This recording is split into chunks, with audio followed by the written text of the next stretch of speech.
Hello, majesties and children and all people around the world. Today I was going to read Sherlock Holmes, the Three Students, exclusive free audiobook, QR code inside. But you really know that I've just finished the Magic House and I'm going through another one. The Sherlock Holmes Children's Collection, Shadow Secrets and Stolen Treasure. It was a year in 1895 that Sherlock Holmes and I found ourselves in one of England's great university towns. We had been there for several weeks while Holmes conducted some research in early English customs. My friend had often mentioned that he only values knowledge that is likely to prove useful in his deductions. To my knowledge, however, he was not engaged in any cases, so the exact reason for this research was unclear to me. He discovered some very interesting information about Anglo-Saxon landowners during our time from London. In fact, over the years, Holmes had collected some very remarkable facts on all sorts of subjects which I think could one day be the subject of a book or two. This could be historical rather than detective. I shall not give any clues to identity as the town. It would be unfair if people uncertain that the incident could occur during our stay. Wait me a minute. Yeah, so the first one is study in Scarlet, the redheaded lady.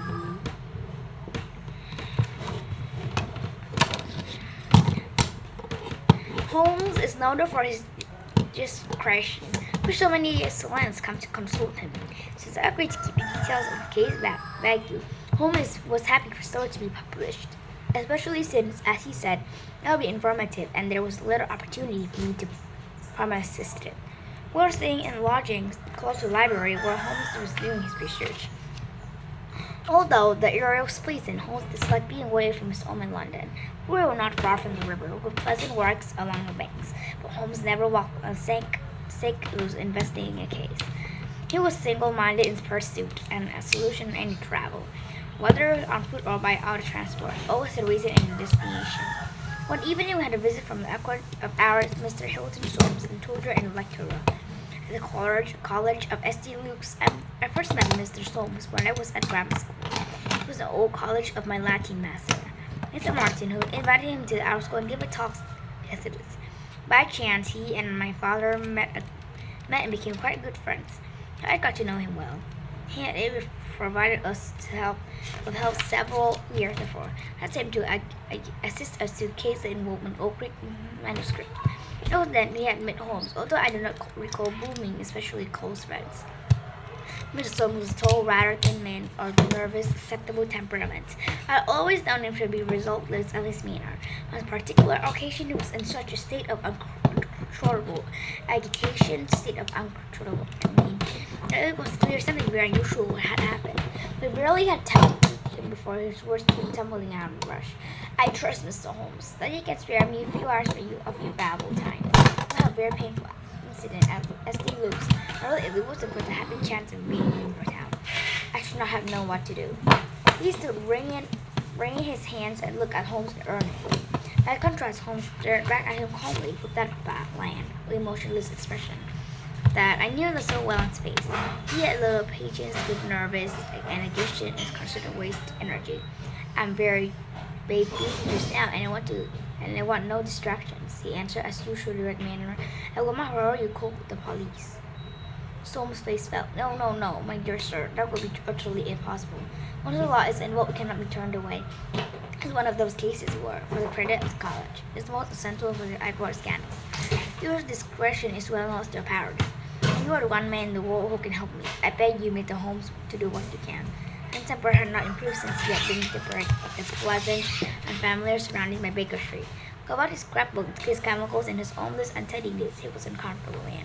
He shook his shoulders in a manner that showed him was prepared to listen, although then we see Mr. Holmes, Soames, and tried to calm himself. Soames perched on the edge of the chair, ill at ease. Then, in hard words with many gestures, he began the story. I must explain to you, Mr. Holmes, that tomorrow is the first day of the examination for the Florida scholarship. I want examiners. I remember my subject is Greek, and the first of the papers consists of a large paper of translation. The candidates have not seen.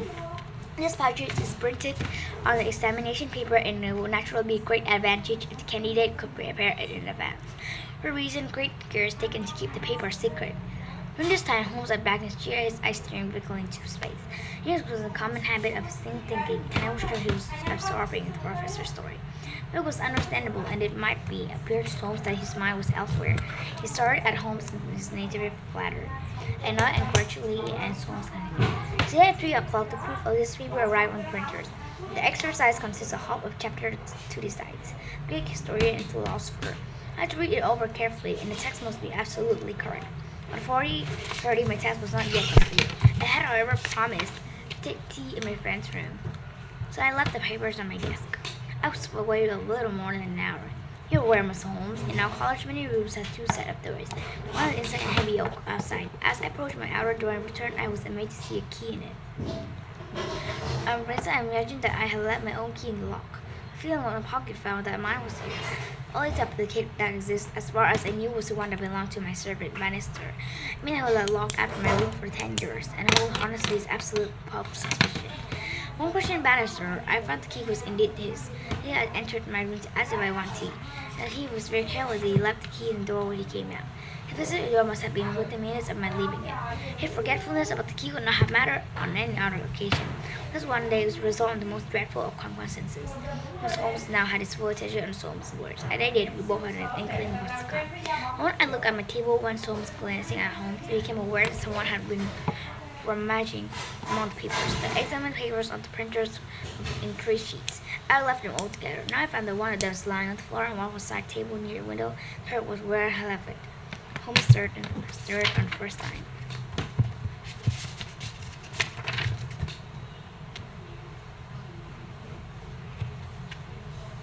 So page number 1 was on the floor, number 2 was on the window, number 3 was you left it, he said. Exactly, said Mr. Holmes. You amaze me. How could you possibly know that they were in that order? The small smile touched the corners of Holmes' mouth.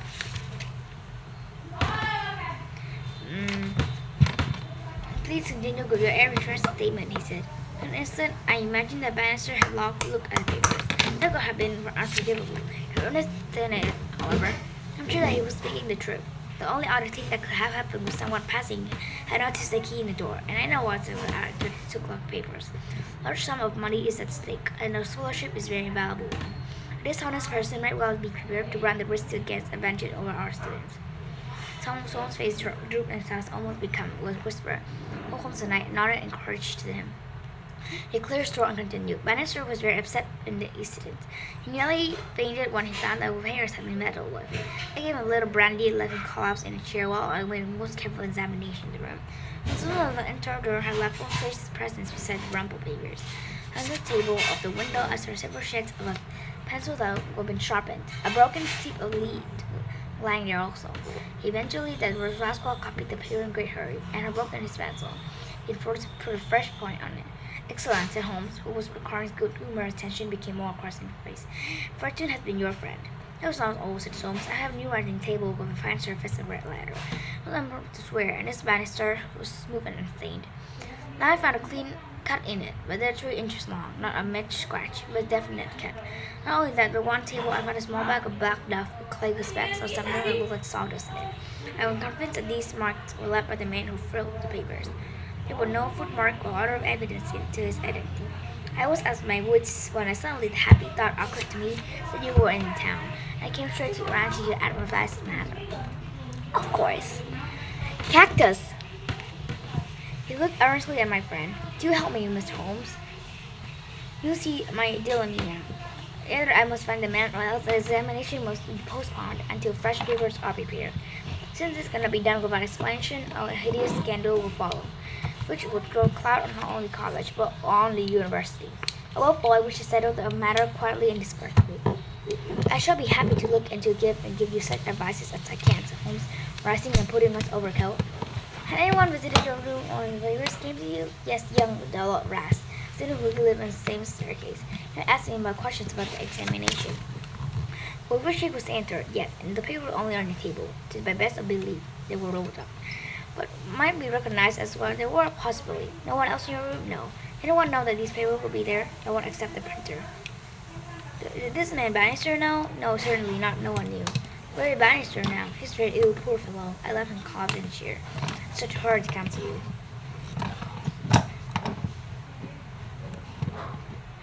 door open, I locked up the papers first. Then it amounts to this, Mr. Soames, unless Mr. Rast recognized the role of being in papers. Men who tampered with them came upon them accidentally without knowing that they were there. So it seems to me. Holmes had a mysterious smile. Well, he said, let us go to your room. Hi! The incident occurred. On a case that would suit you, Watson. This was mental, not physical. I felt sudden anger that would dismiss me like that. I had helped him on such cases before. How his mental agility. He always seemed to value my assistance. I looked at him with a frown on my face and an argument on my lips. I saw that he was watching my reaction, smiling with delight at his jokes. Oh, all right.